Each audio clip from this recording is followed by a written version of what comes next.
Aming Ama, salamat po sa mga pangako ng Mateo 5:3 hanggang 12.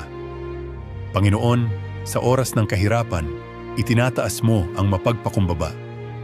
Sa oras ng pagluha, pinapahiran mo ng kaaliwan ang aming mga mata.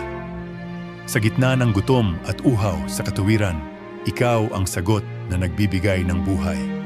O Jesus, bigyan mo po kami ng pusong malinis, mata na nakakakita ng kabutihan, at lakas na magmahal kahit sa mga umuusig sa amin. Alam naming ang gantimpala namin ay hindi lamang dito sa lupa, kundi sa langit na walang hanggan. Jesus, ikaw ang aming pag-asa, ang aming kalakasan, at ang aming kaligayahan. Tulungan mo kaming mamuhay ayon sa iyong salita upang maging ilaw kami sa mundong puno ng dilim.